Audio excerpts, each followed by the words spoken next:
시장의 증시가 다른 방향으로 마감을 했습니다. 코스피 지수는 이틀 연속 상승을 하면서 1950선 바로 아래에서 마감을 했던 반면 코스닥 지수 이틀 연속의 조정으로 1%대로 밀려나는 모습이었습니다.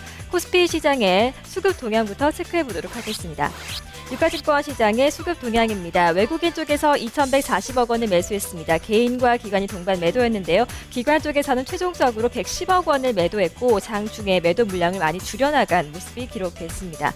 코스닥 시장의 투자 주체별 매매 동향도 이어서 체크하도록 하겠습니다. 외국인과 기관 동반으로 매도했습니다. 447억 원 쪽을 외국인이 매도를 했고 624억 원을 기관 쪽에서 매도했습니다. 반면 개인은 921억 원을 순매수하는 움직임이었습니다. 선물시장의 수급 동향까지 체크해 보도록 하겠습니다. 선물시장에서는 외국인과 기관이 반면 동반 매수였습니다. 487계약과 700계약 정도를 나란히 매수했고요. 개인 쪽에서는 1,300계약 정도를 매도하는 움직임이었습니다. 외국인과 기관의 순매도 그리고 순매수한 상위 종목군들을 체크해 보도록 하겠습니다. 먼저 외국인의 순매수 상위 종목부터 살펴봅니다. 1위는 삼성전자가 이름을 올리고 있습니다. 2위는 LG전자가 올라와 있고 이어서 3위가 현대차입니다. 4위는 KB금융, 이어서 5위는 신한지주 순으로 매수를 했습니다. 기관 쪽에서는 포스코를 가장 강하게 매수했습니다. 이어서 철강주인 현대제철이 올라와 있고 호남전기와 LG화학의 순으로 기관 쪽에서 순매수한 것으로 집계되고 있습니다. 순매도 종목들도 살펴보도록 하겠습니다. 외국인 쪽에서는 포스코를 가장 강하게 매도했습니다.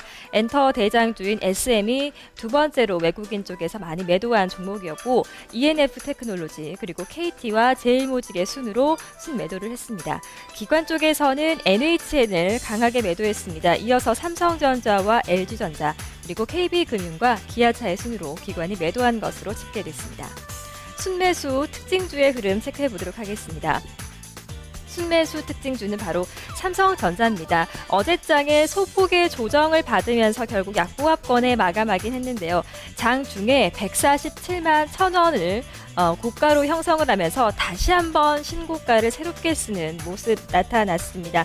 삼성전자 외국인의 순매수 1위에 올랐는데요. 최근의 흐름을 일봉 차트를 보면서 살펴보도록 하겠습니다. 삼성전자입니다. 외국인 쪽에서 어제 1위로 순매수를 하면서 3만여 주를 사들이는 모습이 기록됐습니다. 어제장 같은 경우는 소폭의 조정을 결국 받았지만 전날장에 1.7%로 상승하는 움직임이었습니다. 이날 그 두 가지 크게 호재가 있었는데요. 전날장에 국내 IT 무역 수지가 발표가 됐는데 최근에 가장 큰 흑자를 달성한 것으로 집계가 됐고 이재용 사장이 부회장으로 승진했다는 소식이 시장의 호재가 되면서 1.7%대로 상승했고 어제장에서는 최고가를 다시 한번 경신했지만 소폭 밀려나는 움직임이 기록됐던 하루였습니다. 이렇게 삼성전자는 최근의 흐름이 아주 좋은데요. 이러한 흐름은 휴대폰을 중심으로 반도체와 TV 등 전 사업 부문의 실적이 고른 성장세를 보이면서 분기마다 사상 최대 실적을 경신하고 있기 때문으로 풀이가 되고 있습니다. 순매도 특징주의 흐름도 이어서 체크해 보도록 하겠습니다. 순매도 특징 종목으로는 SM을 한번 올려봤습니다.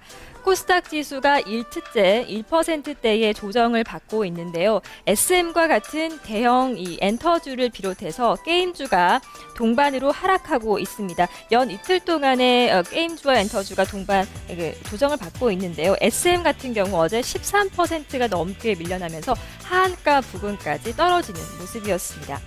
SM의 동향을 조금 더 자세하게 체크하도록 하겠습니다. SM 어제 외국인과 기관이 동반으로 매도했습니다. 외국인이 순매수 2위에 이름을 올렸는데요. 32만여 주를 매도했고 기관도 동반으로 매도를 하면서 23만여 주의 물량을 SM을 판 것으로 집계가 됐습니다. 이 SM 같은 경우는 최근에 7개월여 만에 3만 원대까지 추락한 모습입니다. 어제 종가는 38,700원으로 13%대의 조정을 받았는데요. 이 SM 같은 경우는 소속 가수들의 인기의 영향으로 지난 10월에 7만 1,600원까지 올라갔었는데 주가가 두 달여 만에 45%가 급락한 상황입니다.